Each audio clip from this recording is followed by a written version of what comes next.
scene, it was kind of shifting from fiat payments from things like PayPal or a debit card or money transfers over to this really cool new thing called Bitcoin, right? And so when I was just entering this space, I entered almost at the perfect time because everybody was making this switch to offering in-game items, gold benefits for Bitcoins rather than fiat payments. And so when I started collecting Bitcoin, I was about 14 or 15 years old, and I always like to start off my AMAs with this little funny story. I spent all of my Bitcoin when I turned 16 years old on a 16th birthday party. It was one of the coolest birthday parties that I had ever thrown. I will remember it forever, my friend. I had everybody in the school over. I had all, we were 16 years old. I had like an entire bar filled with liquor, and it was funny enough because at 16, I had sold all of my Bitcoin, which was I right around $3, $4, $5 ish. It was in the single digit dollars, and I held just about 300 to 400 ish Bitcoin. In today's terms, the last time I did the math, at Bitcoin's all time high, it would have been somewhere around 25 to $30 million that I spent on my 16th birthday party. Obviously I went through the rings of life. I graduated high school, graduated college. I had myself a good job, all of this stuff. And a few years ago, I had consistently always kept on investing in Bitcoins, not just Bitcoins, in cryptocurrencies. I've been invested in cryptocurrency continuously throughout my entire adult life. And about 2 years ago is really when I hung up my corporate coats. I jumped off of a bridge and I dumped my entire, pretty much my entire life savings into this newfound asset base that is cryptocurrency that we all see today.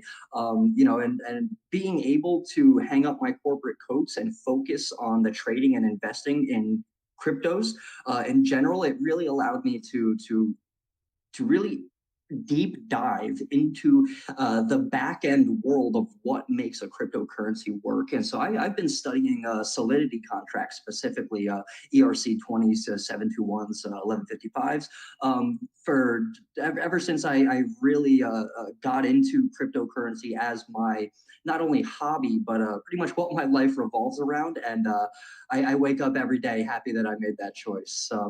But, I'm a rambler, as you can tell. That's enough about me. Cube, our master game developer.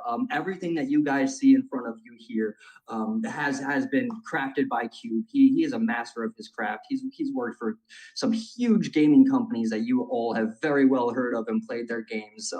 Great person to work with. And on that note, I'm going to let him introduce himself as well. Right on. Hey, how's it going, everybody? My name's Cube. My real name in real life is David. I worked at Rockstar Games back in the day for about, I'd say, 6 years or so. I have about 20 years of experience in making games and commercials and other things as well. But I worked on Red Dead Redemption, which is open world. I think almost everything I've worked on is open world.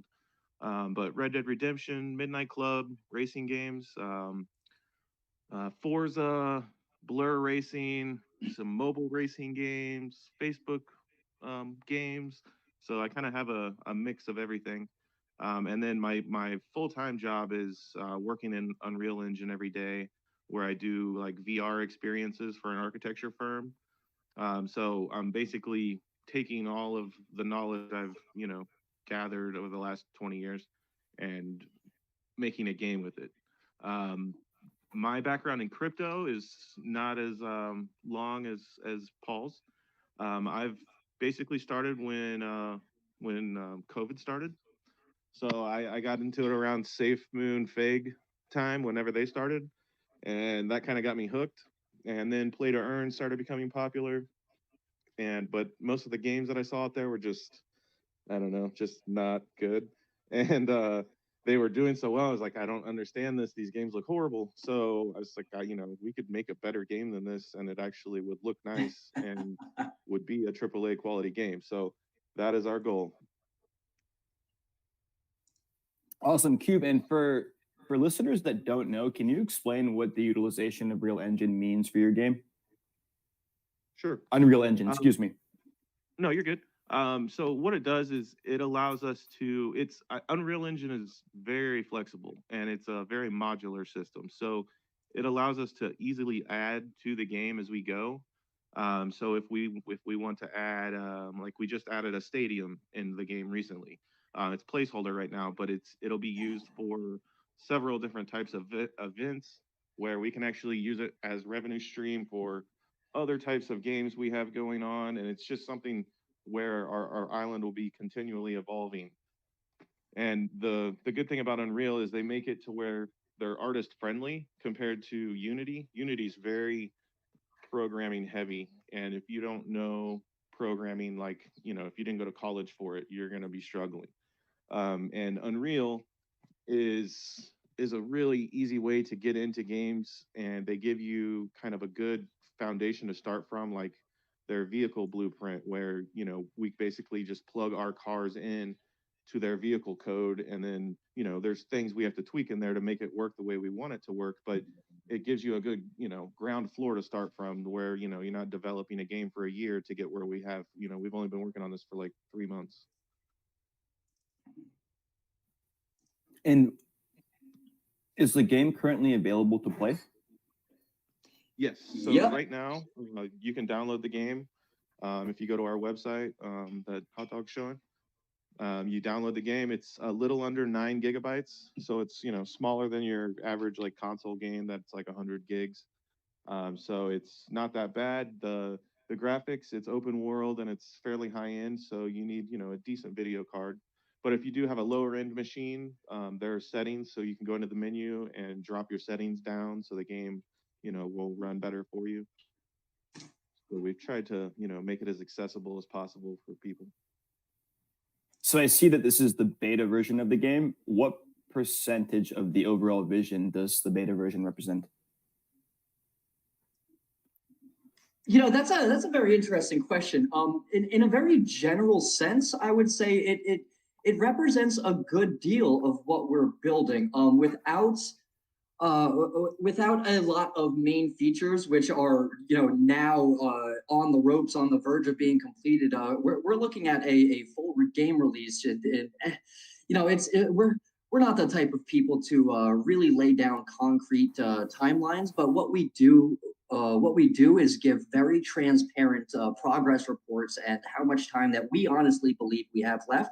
We're looking at a full game and anywhere a week and a half, a week, something like that. NFTs, an example NFT that is drivable for our beta players, just for them to get a feel of how good their NFT will really look when they enter this game for the first time, how real the experience will feel when you hit the track for the first time, when you crash, when you go flying into the air because you made a bad turn,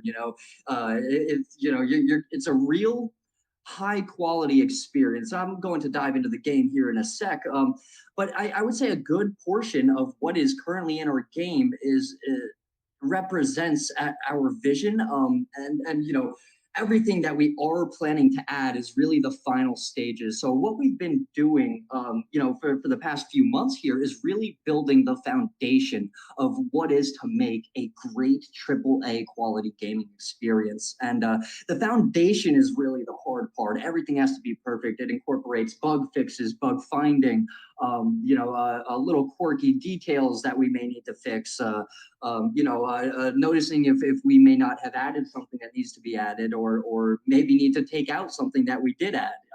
All of these different things set a solid foundation for us to then build off of. And so, after the base game is released in the next week and a half here with NFT integration for our NFT holders, it really moves straight into a force of content development. And that is where the real fun begins, when we get to start focusing on game modes,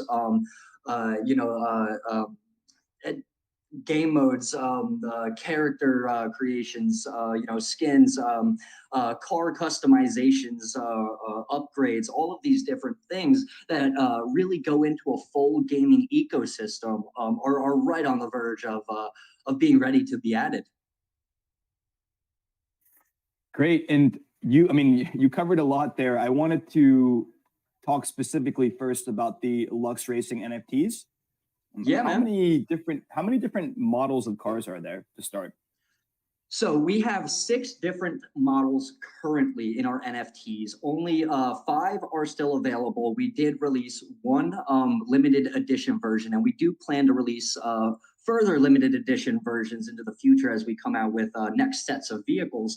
We currently have 5 Genesis vehicles available, and these vehicles are modeled after, keyword, modeled after, Porsche GT3, Mercedes AMG GT3, or no, Mercedes AMG GT, the Koenigsegg Gemera, a Lamborghini Aventador SVJ, and a Ferrari 488 Pista. And I will actually go run up here real quick and showcase you guys our NFT, our NFT brigade right from in this game itself. So this is exactly what your NFTs will actually look like when you walk up and you come to play them in the game. You know, that they are full high quality 3D low poly models, which allows our game to stick around that 10 gigabyte size and not really, you know, like a full open world game built with high poly 3D models. You know, it's like if you were to download one of the newer Fallout games, you know, it's like a 75 to 100 gigabytes download. So what using low poly allows us to do is keep all, you know, our game loads fast. You know, you're never really having load problems like game loading problems whatsoever. The materials that are used in the actual game build, they allow our game not only to run smoothly, fastly, effectively, but they look beautiful at the same time, which is really, it screams toward the it really screams toward the efficacy that we have with us on our team here in having a game developer like Cube. The fact that he is able to utilize low poly models and have them come out looking this clean, this pretty, this real feel experience type of in-game design, it's not only fascinating to me, but it's amazing. Yeah, Cube. I mean, this is beautiful, beautiful design. Are you working by yourself, or do you have other developers helping you with this? Right now, it's just me. Once we kind of get this core foundation set, then we'll be able to basically, you know, hire out people creating assets for us. You know, while they do that, we'll be working on game modes, and then they send us that. We can integrate those new assets into the new game mode. So it'll become more of an assembly line process once we have our foundation set, which we're almost there. Understood. And Hot Dog, you talked about the different models of cars. Are there also going to be different tiers, traits, and rarities on Yes, top of that, so or is it okay? All of our cars have multiple rarity traits. It goes between so they're our NFTs are very, very versatile. You know, it's actually almost a crazy amount of versatility that we have with our NFTs here. And the reason for that being is because yes, not only are there traits such as legendary, what is rare, uncommon, and common, but actually each trait has its own rarity set. And aside from that, each NFT that we currently offer is its own one-of-one version in technicality sense, being that you know, if you mint a 488 Pista and the next person, another person mints a 488 Pista, those two cars that are minted will never be the same exact two cars. Your Pista might have this this Ferrari red, this cherry red paint color, and these snowflake rims, right? But the next Pista may be this electric turquoise, you know, with a matte black rims, you know, all these different types of things, neon. You know, we have a few traits that come out with neon factors that are placed on the vehicle. These are pretty rare traits that seem to be, you know, wanted by not only new users but even you know, people who are building collections. All of these different factors really bring a variety, but not too much of a variety. So you know, it's actually a common thing in sales, is that you always want to give a consumer as much variety as possible while only giving them a specific amount of choices, right? So by offering multiple types of vehicles, and then within those vehicle offerings, there being 500 different one-of-one mints available. It's basically whatever your preferences on car, down to whatever your preferences on the viewer that it's available in on your blister pack, then down to the things like paint color and things that are purely aesthetic, so it's really allowed for us to create this sense of not only tradability, but this collection basis for our NFTs. Okay, and well, thank you for breaking that down. First of all, you covered several of the questions I was going to ask to follow up the last one. My apologies. I tend to do that. No, nothing to be sorry about. It's makes the AMA go a lot smoother for me, to be honest. How many different NFTs are going to be available at Genesis, and what's going to be the minting cost per? Cool. 1 second. Let me actually swap back over to my website screen. Here we go. These are our 6 main Genesis mints. The Huayra, the Tricolor, is our limited edition. These were actually minted completely in just about two to 3 minutes on mint date, which was a pretty cool experience too. Aside from that, I will take you guys through the process right now. Just to explain a few things a little deeper. So as you can see, I talked about each factor having its own rarity. So we have factors that are the blister packs, these packs that your NFT will come in, the actual paint color, the rim type, and then the color of your actual calipers as well. All of these things contribute to the overall rarity. And what's really cool about the blister packs is that we actually are creating our very own LuxeRacing NFT viewer within the game. That will be an option. When you load up the game, it's any key to start.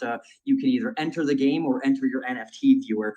These blister pack, I don't know what to call them, areas or properties, will actually be the places that your car is viewed in our NFT viewer. The Genesis blister packs do go from anywhere from a car garage to a racetrack to a airport hangar to the salt flats.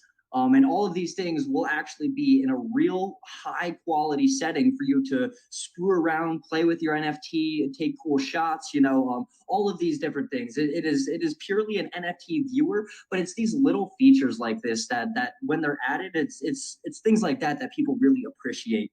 And so, we have a lot more than just a game here. And that's really why I really like to rely on that word experience. I want our users to be immersed into our entire world, not just the fact that it's a game, Right. And obviously these NFTs are customizable, as you mentioned earlier. Yes. These add-on performance increasing upgrades, are they also NFTs? So I'll get into that in 2 seconds. First, our NFTs are minted directly from our LuxeRacing D app at luxeracingnft.app, directly linked from our website. You come on here, connect your wallet. Am I logged into MetaMask? No, I'm not. You would connect your wallet. Click the car that you would like to mint. It gives you a solid description of the NFTs, and all of our Genesis NFTs are minted in Lux tokens. 100K Lux at the moment is approximately 0.45 to 0.5 BNB. So right around 0.4 to 0.5 BNB, you can expect the cost of a Genesis mint. And just a reminder, that is in Lux tokens. So just to go back for a sec. So the only way to buy the NFTs is with the Lux token. Yes, sir. At the moment, well, we do also, obviously, we are still working on a few UI updates that are actually finished. We should be announcing the release of our marketplace later tonight, but we are a blue check NFT verified project on tofunft.com. And you just come up here, search LuxeRacing, whatever it may be. There are all your cars. And right in our Telegram, we also have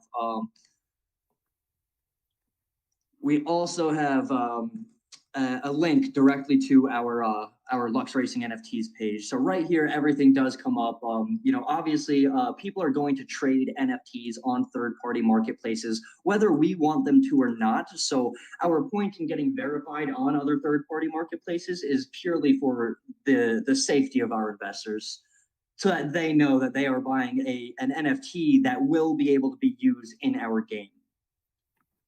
Got it. And is your NFT marketplace exclusively for the LuxeRacing NFTs? Yes, it will be. So our marketplace is actually, I could actually click on here and show you guys a little bit of it. So yes, we not only have a wallet searcher. If you would like to place an offer on somebody's NFT, you see their wallet on Tofu. You don't want to go looking through every single NFT that is available on our marketplace. You come up here, search the wallet that you know the NFT is held by, and you can actually make an offer for them right here. So let's just search this random wallet real quick. This is one of my personal ones. And boom, all of my NFTs will show up right here. And this is actually our manager page. So all of your LuxeRacing NFTs and only LuxeRacing NFTs will show up on this page, on your page, for you to interact with and manage. Understood. And moving back to the add-ons, performance increasing upgrades, what's going to be the minting? No worries. I just wanted to circle back, and I do appreciate your stream of thought. It's very precise and coherent. It's making the AMA go by so much smoother. So don't think that you don't think you're talking too much. I think you're doing a great job. I just wanted to know more about these upgrades, how many different types of upgrades there are, and what is going to be the minting price range for each respective upgrade. Yeah, so before I dive into upgrades, I just really want to make one thing clear, in that we have two facets here, right? There, on one hand, you have upgrades, which are actual performance metadata affecting burnable NFTs, similar to, and I use this example all the time because everybody knows of it, but similar to the way how a Bored Ape Yacht Club NFT is mutated with one of their mutation potions, right?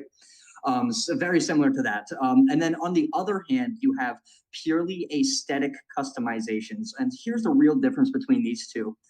The aesthetic customizations will have no effect on actual in-game performance. In similarity, it has a more likeness to that of a Fortnite skin.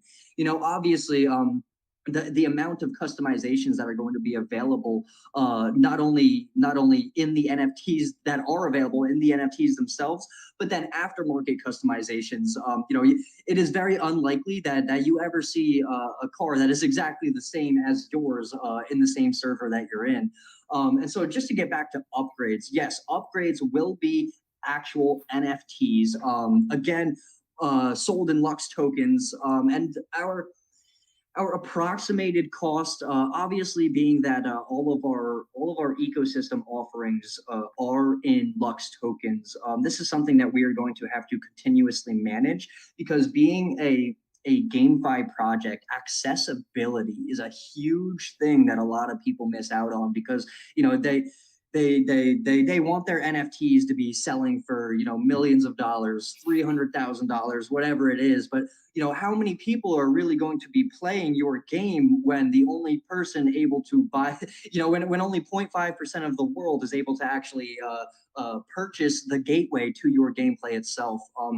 And so our cars, each set that we come out with, they will not be dictated to 100K Lux, just to affect the accessibility of our game. But we do have a solid price of anywhere around $100 for the upgrades. Upgrades will be tradable unless used. Once used, they will be burned. Aside from that, we do plan to have at most, I don't have an exact number. We're still in a little bit of talks, depending on how long each possible number is going to take us. But we will have at most 10 different types of upgrades that each affect a different performance part of your car.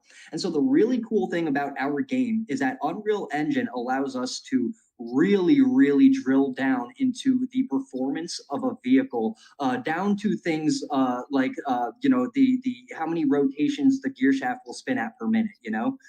So Wow. these little types of details are obviously performance affecting, and so we have a breadth of available upgrade options. So so we definitely don't plan to come out with all of them at once. We're definitely the slow drip type. But you can definitely expect up to at least 10 types of upgrades, and each upgrade will affect a different part of the performance of your vehicle. Right. Hot Dog, I wanted to talk a bit about the play to earn aspect of your game. How exactly are players able to earn money? And is there a wagering system? Is there it's a Love it. leaderboard? Yeah. Love it. So, actually, yeah, but both of those two things are exactly what I was about to touch on. And before I always like to give a little bit of a back explanation towards our decision process of creating a P2E environment that is purely competitional. I really think one of the banes of GameFi is that they really allow users to stockpile their tokens without adding any intrinsic value to the project itself, right? And so this concept of wagering, leaderboards, tournaments, it's P2E in not only an immersive sense, but these people who are earning out of our game are also contributing to the efficacy of the world itself. So yeah, just to build off that, we one of the first game modes that we plan to incorporate is a wagering system, and this wagering system will incorporate Lux tokens as will everything in the LuxeRacing ecosystem, the game world. And how this will work is we will have an interface. You will walk up to a player, and request a race, or yeah, exactly, request a race. An interface pops up, and in this interface, you will be able to offer a wager to this user, and they will have the ability to accept or decline your wager. If accepted, 100%, those tokens are taken from your I'm using my finger quotes here, account, i.e. wallet that's connected to the game, input them into an escrow type of contract, and the winner takes all. I love it. And I certainly agree with the sentiment of not over minting, allowing players to over mint and hoard your underlying token. Yes. Axie Infinity, great example. SLP is just being minted, and the price pretty much deteriorated over the last 6 months because of it. There aren't enough in-game utilities for the token, and then you have these people that are just stockpiling these tokens with just repeating some monotonous action instead of actually immersing themselves within the game itself, right? Mm-hmm. Certainly, I couldn't agree more, and I like that idea. With that said, what are some in-game utilities for the Lux token? What are some ways that players can use and obviously burn the Lux token so we can make sure the price remains stable and hopefully appreciates over time? Heck yeah! So a lot of things that are going to go well. It's not only a lot of things. All things that you interact with within our gaming ecosystem is using Lux tokens, and that comes down for upgrades that are actually NFTs, minted directly from our D app, down to the customizations that will actually be purchased via an in-game store, right? In-game store for customizations. Wagering will be operated in Lux tokens, and then even just to build on wagering a little bit, we plan to expand wagering to not only just be a straightforward Lux token wager to wager, but then we also plan to include what we call pink slip wagering. If anybody is not familiar with racing terms, a pink slip is the title to your vehicle. So we actually do plan to enable NFT wagering as well. You guys put your pink slips up, put your pink slips up, you hit the track, and the winner takes both NFTs home. Aside from that, another thing that is this is a little bit of a step ahead compared to a lot of other compared to a lot of other wagering systems that we've seen out there, but we do plan to incorporate outside wagering on races currently going on within our game, which will be a really cool feature. So say Bobby and Jerry just agreed to wager a race, and they have they both have about $1,000 in Lux tokens on the line for winner take all. You see this and you say, okay, these guys must be pretty confident. They must be pretty good racers. I'm going to bet on one of these guys. And then you will actually be able to not only bet and interact with this race, but then view it in almost like a god mode, like a spectator mode. Got it. And are you able to wager and bet on these races as a spectator? Yes, and so that will be the coolest part about it, is that these spectators will be able to wager and bet purely against the house, not the actual racers themselves. So the actual people inside of the race are not affected by the outside wagers. Understood. And I can see that pink slip betting, or is it pink slip? Is that what you said? Yeah, pink slips. Yeah, I can tell that pink slip betting is probably going to be pretty popular. It's high stakes and people like high stakes. So heck. I'm curious. Yeah, I'm curious to know, is there a way to prevent, or is there a way to protect investors or players from gambling too much? Are there any barriers? Yes, and this is definitely and actually funny enough, this is actually not technically gambling in the eyes of the law because we are not using money. No, of course not. No, so certainly I just wanted to make that clear. I did just want to make that clear. So we have our legal obligations down packed. But yes, obviously, in our interface, when people do agree to a wager, not only will we have, those "Are you sure?" messages that you want to do this, like after every, before you actually hit that wager, we definitely have to come up with some sort of, almost like a Surgeon General message on a pack of cigarettes, right? Like, hey, you can do this by all means, but are you sure you want to do this? Got it. And are these systems currently live? Can I buy a Lux NFT, start racing, and then bet, wager either the token or the NFT pink slip? So no, that is our first move after full game with NFT connection goes live anywhere from a week to a week and a half. And we actually plan to have a drivable example NFT, one of our Genesis models here, available for beta users to actually drive in game. Hoping tonight, maybe tomorrow morning. So you're saying this feature will be available in about 1 to 2 weeks? So yeah, something like that. So the full game does drop in about 1 to 2 weeks. NFT connections, wagering edition after that will be our first step.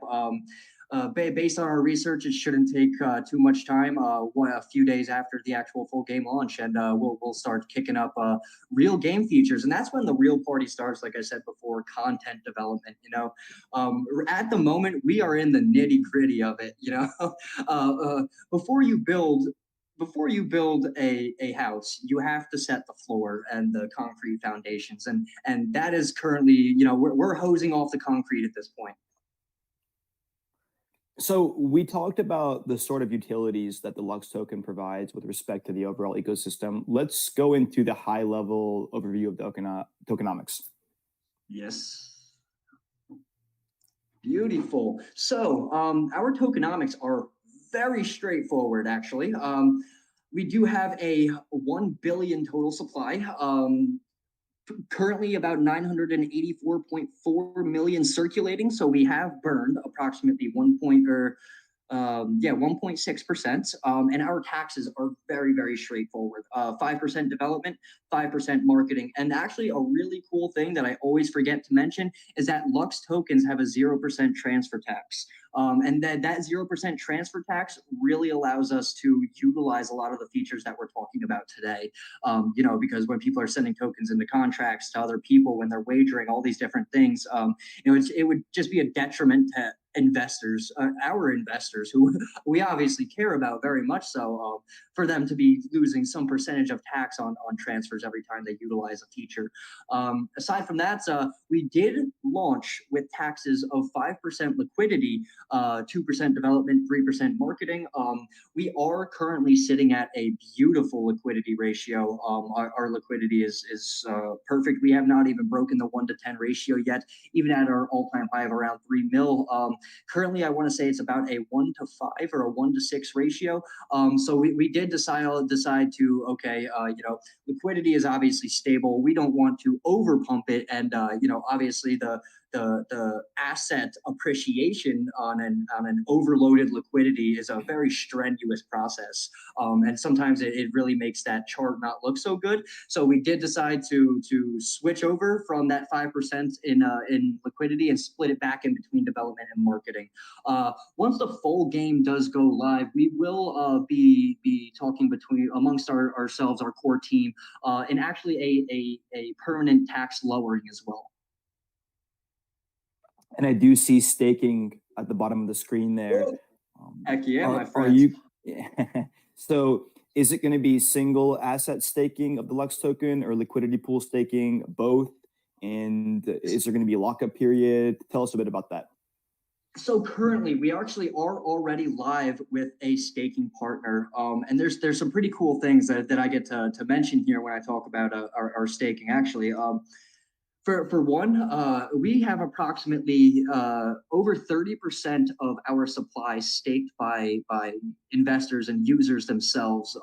At dollar value, that comes to just over about $600,000 in USD value staked by our holders, investors, and actually, this is since we use a variable APR, this is actually a consistently managed process by me, and so we actually currently at this 30% of supply locked up in our current vault.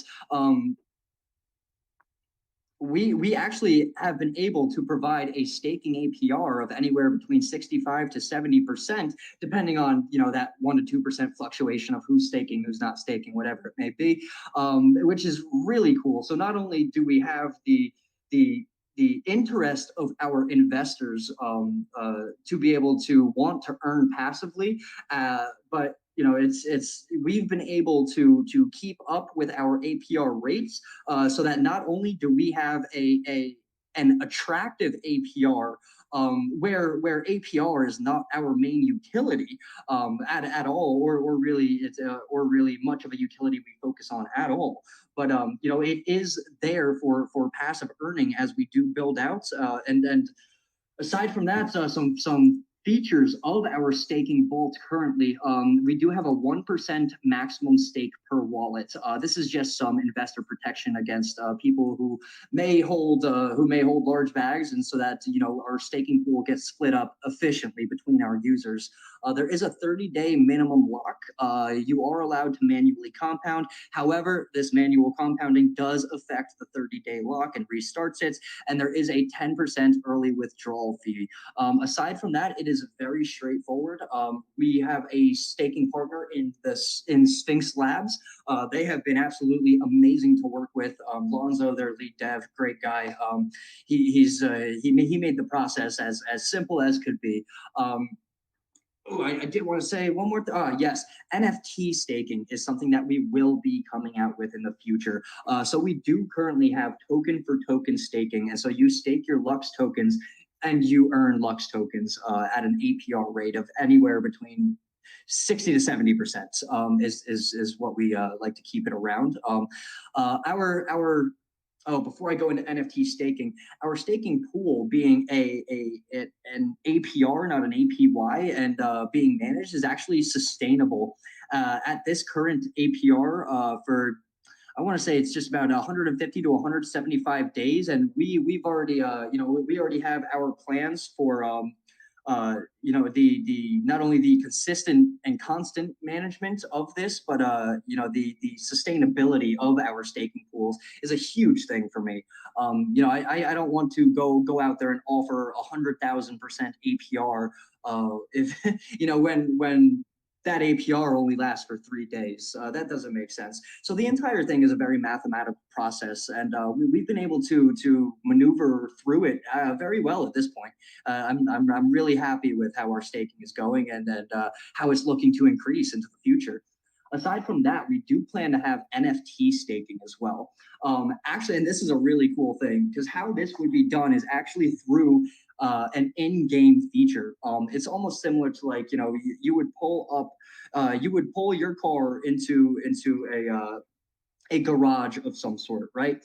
And this garage pulls up another interface in which you interact with the staking of your NFT vehicle. And this will also be a NFT for Lux stake as well. Technically, it is a Lux for Lux stake, also because you did spend the Lux on the NFT itself. And I really want to emphasize that fact that we are a one token governance system in which our token is utilized in every single corner of our gaming world. Right on. And I think it's really important to have a token that is doing multiple things with respect to the ecosystem, not just the game, but outside of the game as well. You guys are doing more than just a play to earn game. And I do see here that you have another game planned way out in the future. Can you tell us a bit about that? Ooh, wait, another game? Yeah. So, I mean, maybe I'm wrong here, but looking at your roadmap, it says additional game and NFT content development ramp.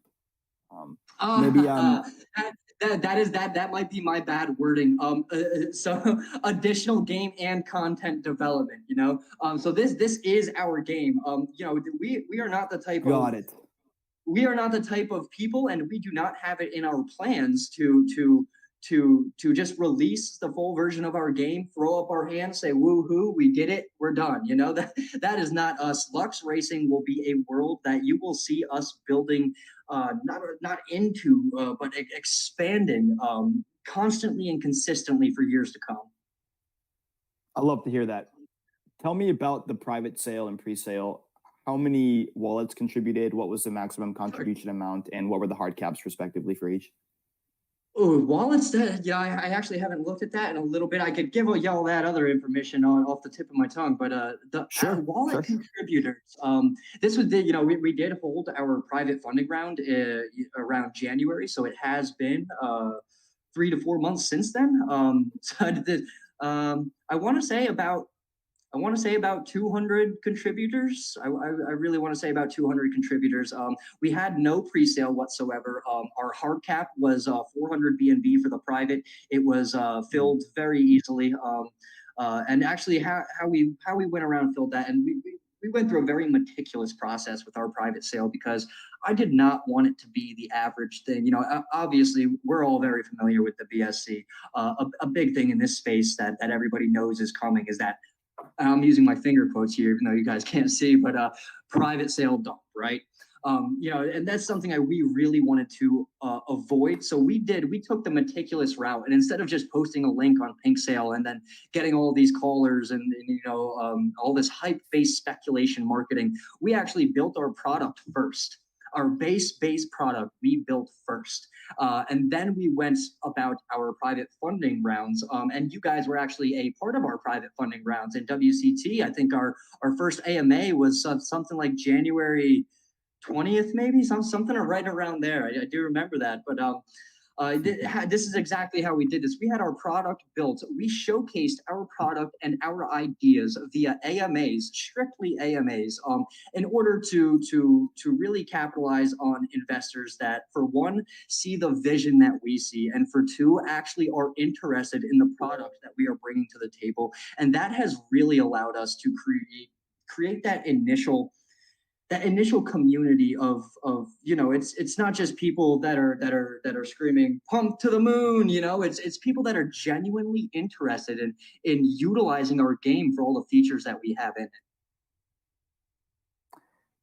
On that note, tell us a bit more about your marketing campaign. What are some of the more lucrative strategies that you guys are using to create exposure and hype for your project?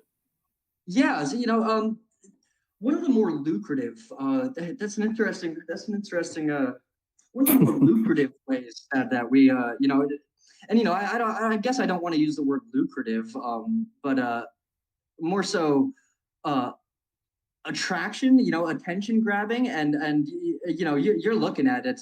We have extensive connections with a lot of high end groups around the cryptocurrency space, and so obviously, I'm one that loves to talk, and I love showing off Cube's game work as well. So AMAs are definitely one of our bigger factors, and we constantly load up AMAs. We constantly bring out new groups. We're constantly out there looking for new places for us to visit, all these different types of things, and it really allows us to touch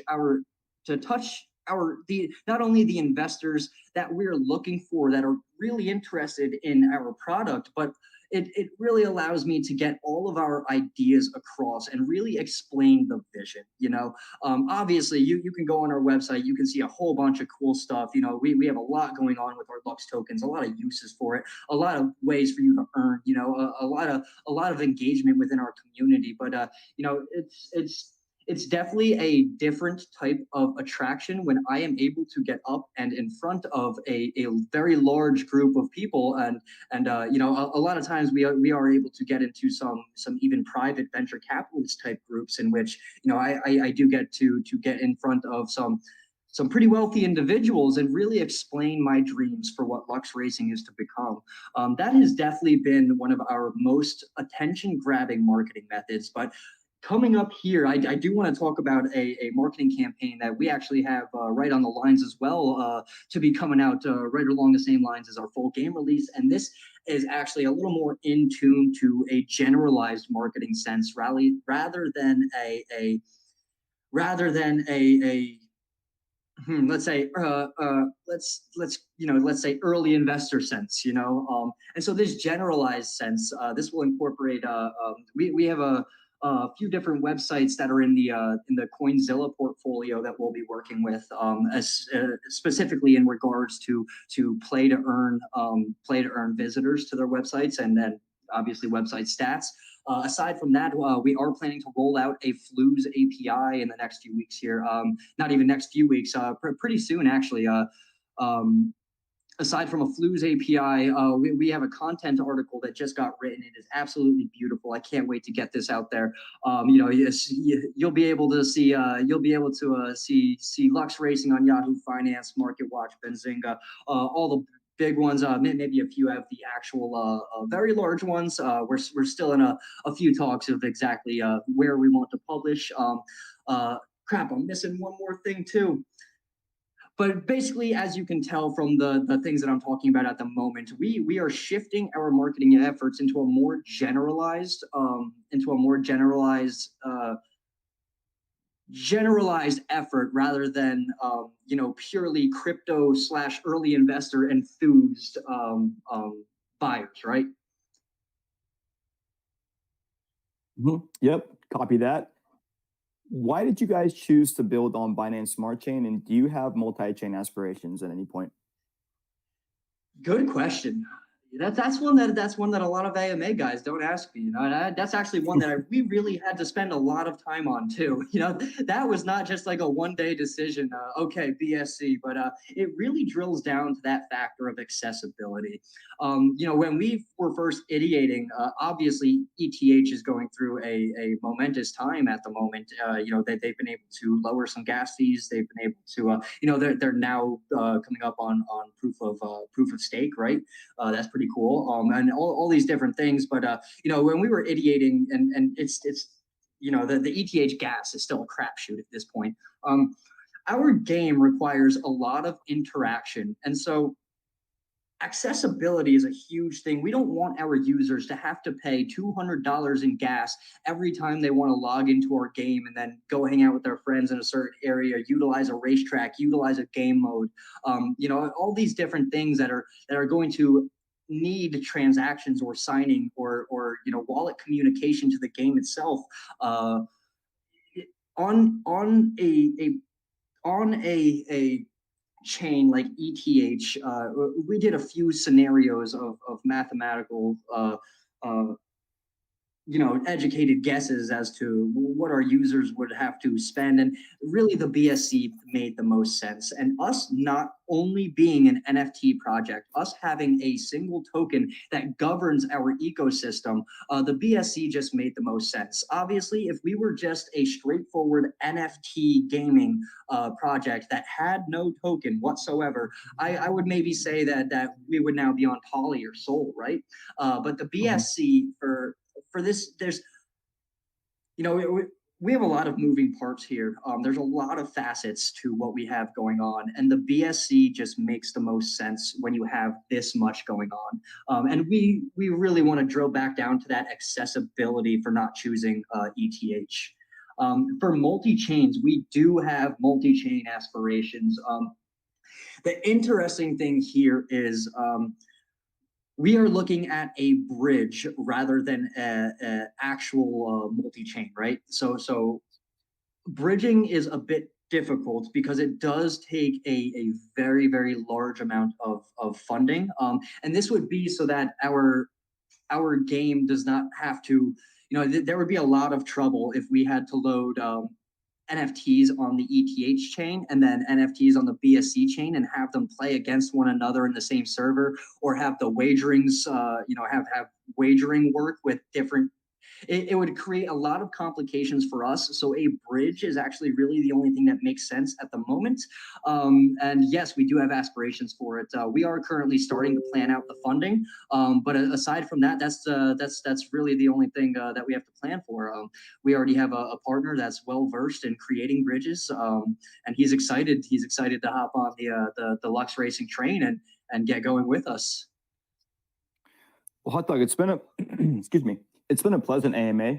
I've really enjoyed talking to you, and it looks like we have about 5 minutes left. So I wanted to let one of our community members ask a question. But before I do that, is there anything that I haven't asked regarding the ecosystem you're building that you would like to talk about? If I really leave you guys with one thing here, it's that and I think you even mentioned this before. We're not just here to build a game. We're not just here to release a set of NFTs, and we're not just here to have a token. All of these things together encompass this immersive gaming experience, and that word experience is what I want to resonate with you all. This is not just a straightforward game where you're gonna hop on and click a few buttons, earn a few tokens. It will be an interactive experience in its entirety. And Noah, thank you very much, man. You've been a more than pleasant AMA host. Great questions all around. Thanks, man. I appreciate it. It makes it easy when the guest is, coherent and knows what they're talking about as well. So it takes two to tango there. Sayed Rahmat, I see your hand up, and I see Cookie Trader's hand up as well. So Sayed, how about you go first, and then Cookie Trader, you will go after Sayed, if that's okay. Yeah, thank you, Noah. We'll try to keep it short. I had many questions, but as we are running out of time. So as you guys are using these different car models and their brand names, so like Mercedes, AMG GT, Aventador, SVG, etc., it got me thinking that this could be the matter of the copyright and the trademark law to brand these cars in your. We are actually not using the brand names, specifically stated in obviously small text. We are using vehicles that are modeled after the real life vehicles. We actually don't mention the brand names at all whatsoever. They're not even in our car. They're not even. They're mentioned nowhere. Although the actual one thing that's interesting about that, in which we have to be really careful to avoid so that we don't fall into any legal traps, is actually the way we showcase the cars in the game.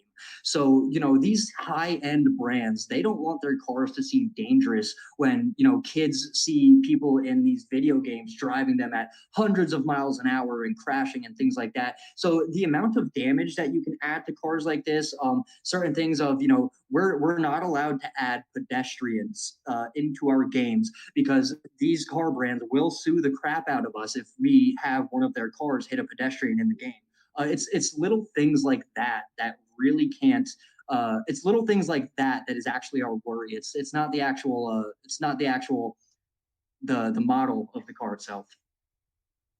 Yeah, I understand that. That's why I was curious about that.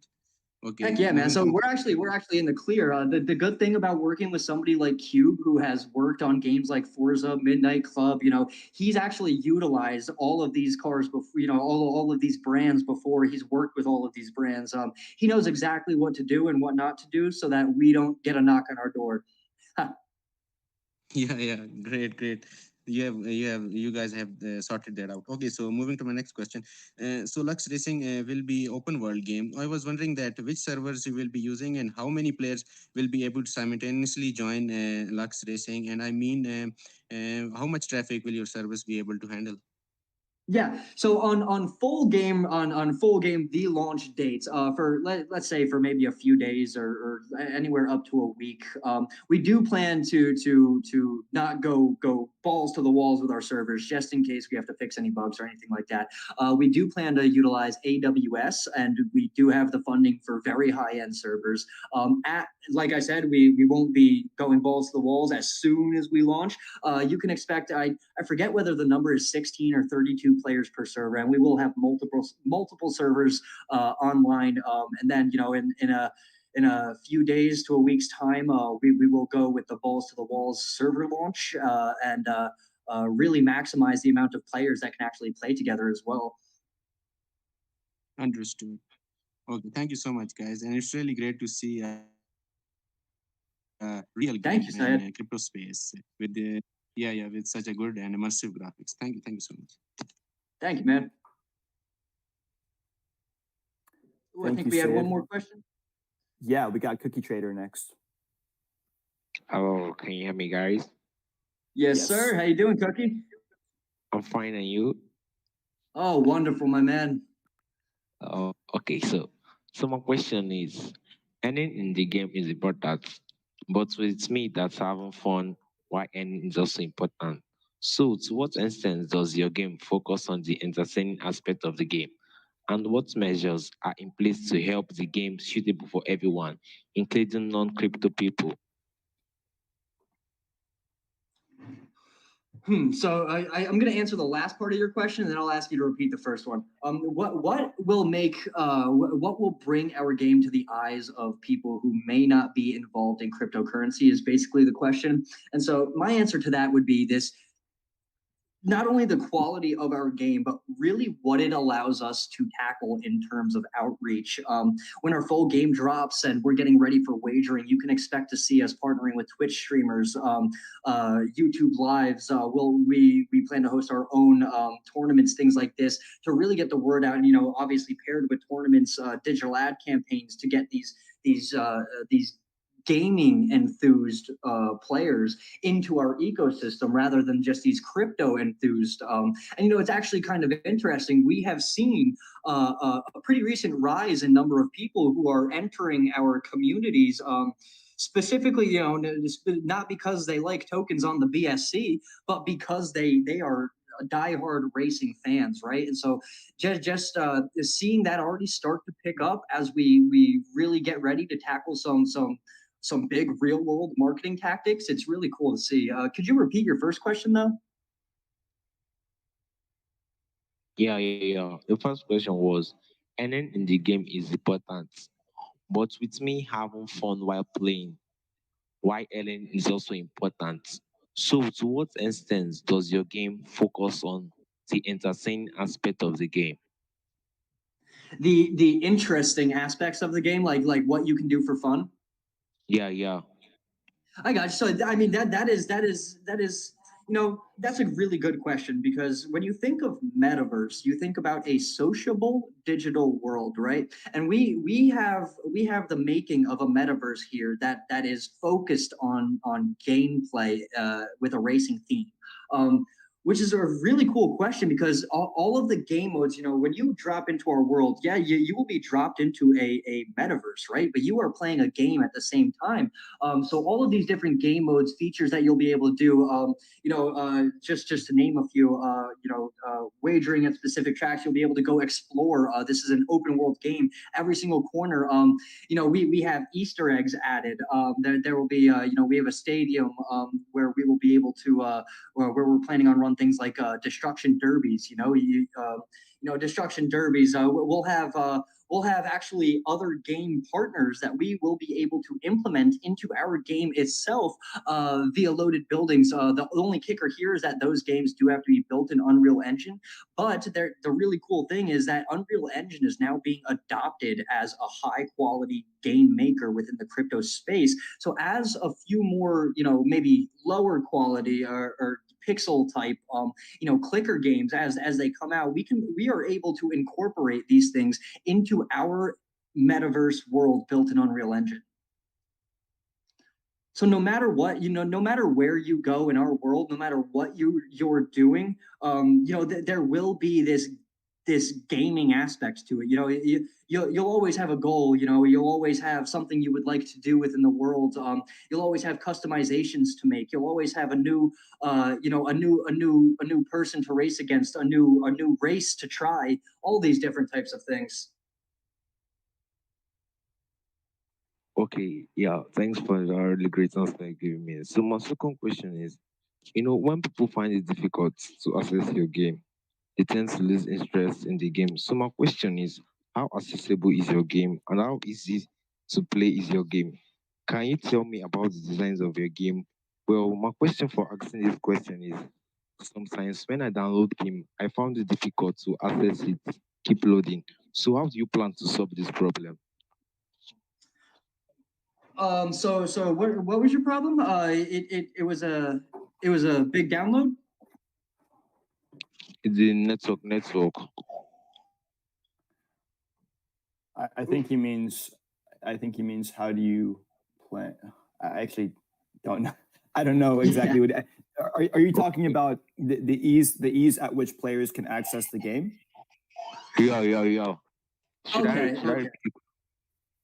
No, yeah, that's a good Yes. question too, actually. So obviously our game is downloadable right from our website, and being a high quality, open world based game like this, it is not compatible with web browsers until we run a service that we call pixel streaming. What pixel streaming is, and this will create access actually directly from any web browser on any device, whether it be iOS, a Mac. One sec, my girlfriend's leaving for work. Let me just give her a kiss goodbye.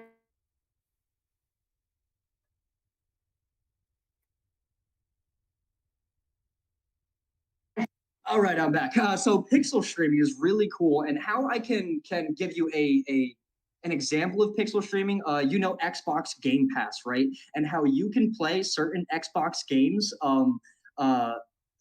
through a mobile device through the Game Pass because it's a port forwarded server. That is exactly what we'll be able to do for any web browser.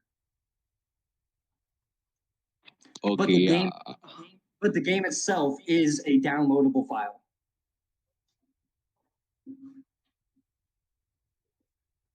Great. Thank you for the question. Okay, Last yeah. question in the Thank, AMA is actually, yeah, sorry, go ahead. okay, yeah, thanks for that great answer you've given me. Thank you for the questions, Mr. Cookie. So we have one more question, and then we're going to conclude the AMA. It's from Alibi Rachel. And if there we go, I see her. Great. Go for it. Yeah, thank you. Hello, guys. Can you hear me? Yes, ma'am. How you doing today, Alibi Rachel? Yeah, I'm fine. Thank you so much. Yeah, thank you. I really appreciate this opportunity. Okay, so I have up to two questions. Can I go for it? All right, thank you. Okay, so I don't really know much about the gaming system, like with the way you've been saying it, but sure I will do researches on it. But as you know, there are many games being played all over and all. Many people love gaming in their language. I mean, some people feel it's actually convenient if the game is played in their own language, not necessarily English. And on this crypto space, we can actually have a lot of investors and gamers, like from other countries, from countries whereby they don't have English as general, and maybe they are actually based mostly on their language. So to make it more convenient for them, do you have plans to like add other languages to your gaming system to explain better to people like that? Heck yeah, we do. So our Cube, you got that? Yeah. So we can easily add different localizations for different languages. And so once we have the game released, we will hire a localization specialist that can add all of the different languages in there. So whenever you load the game, you can choose which language you want, and then you should be good to go. Okay, thank you. So my second question is do you have any referral link? Maybe like where we as a gamer can refer our friends to come and join in the playing of the game. Possibly, it might not be something like okay, we must end when inviting. We can just want to invite our friend, or possibly a way of earning too. Yeah, so I do have plans on full game release because obviously it would have to be there would have to be some sort of contribution to our ecosystem involved, right? So let's say we have a referral link that is your link for them to download our game. Say your friend downloads our game and they log in. It's a new wallet that logs into our game for the first time, and obviously, in order to log into our game and really play the game, you need an NFT, right? So that would mean that this person has an NFT, and so if that would tell us that that was a successful referral. And yes, we do plan to have a program like this. Okay, and my last question is some people they are this kind of person that they are so engrossed in gaming. Like they are really, really into gaming, especially people who are not up to 18. They tend to leave other things alone and focus on that. Yeah, we know that by playing this game, we are earning something.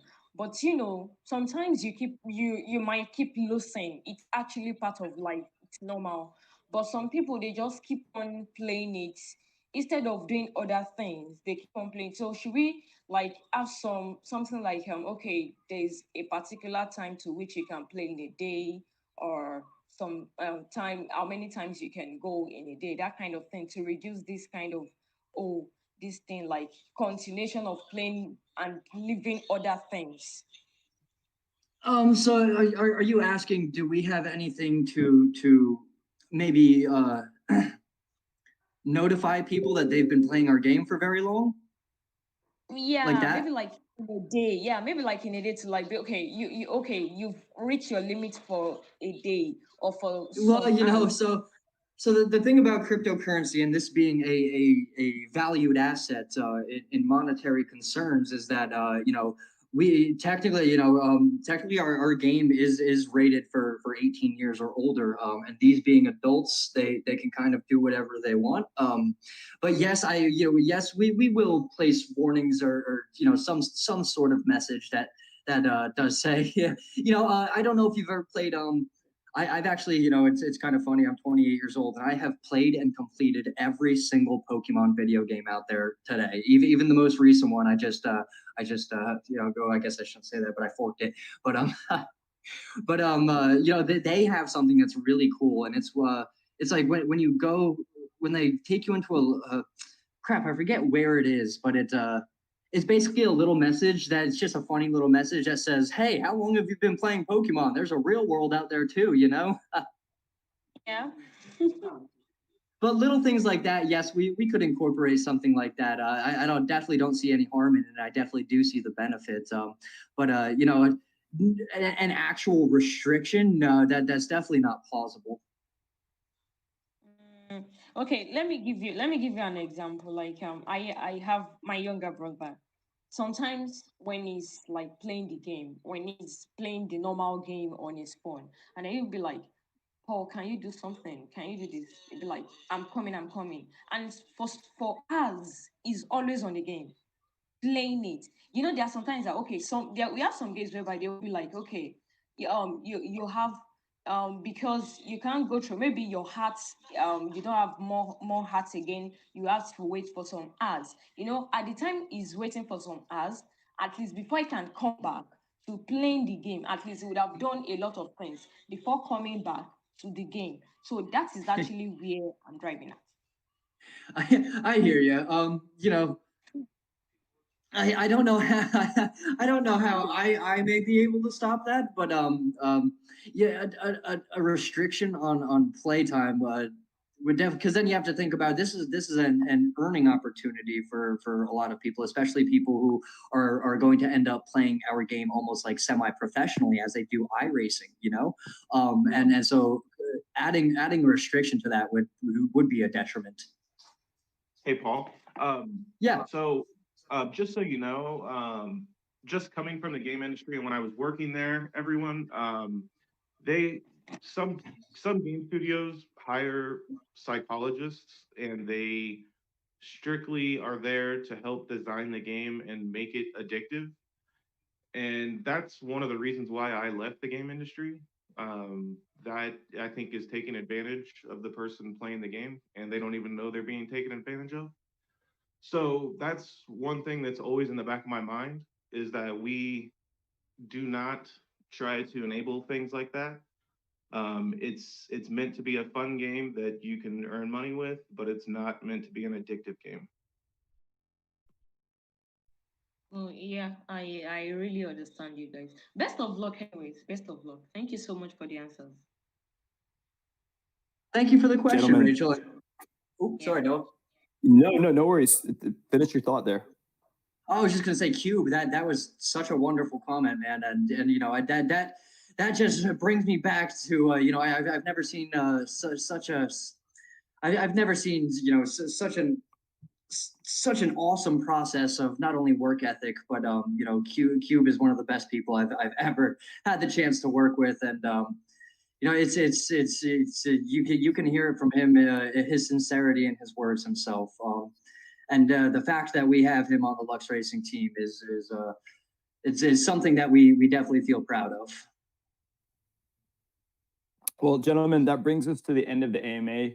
Hot Dog Cube, it's been a pleasure talking to you both. When we have guests that are coherent and articulate like yourselves, it makes the AMA go by so much smoother. I love the AAA play to earn game that you guys are building. I love the various different cars, dynamic NFTs. Tokenomics seem pretty strong. Token utility is strong. I don't have anything negative to say about your project. For people that have joined in late, though, could you give a quick summary, very quick, of who you are, what you're building, and why people should check out your project? And I say check out, guys, because we are not a show channel. We are an educational channel. So everything we hear on these AMAs are for educational purposes only. Invest only what you're willing to lose, and always do your own research. Yeah, so just to give like a little closing statement.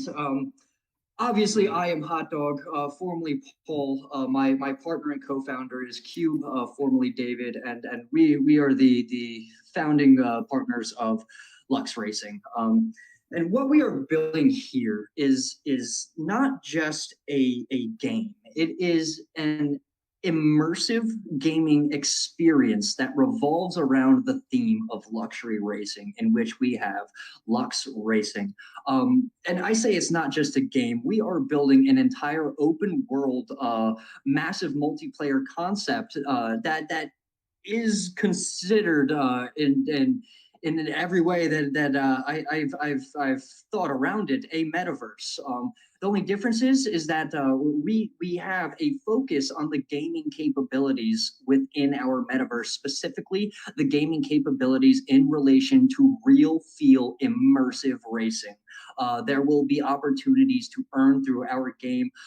We have 5 NFTs currently available. We are a one token governance project, meaning that we have one token that is utilized throughout every single aspect in our project. And it really allows for the exponential growth of our project altogether. Noah, it's been a pleasure speaking with you today. And it's been a pleasure to speak with everybody at WCT. Always been one of my favorite channels. Much love to you all. Much love, guys. Thank you for being here. That was awesome. Pleasure, everybody. Hey, I will be running a small giveaway in the LuxeRacing Telegram in just a few minutes for anybody that does decide to join us. Thank you very much again, and it's been a pleasure, guys. Take care. Take care.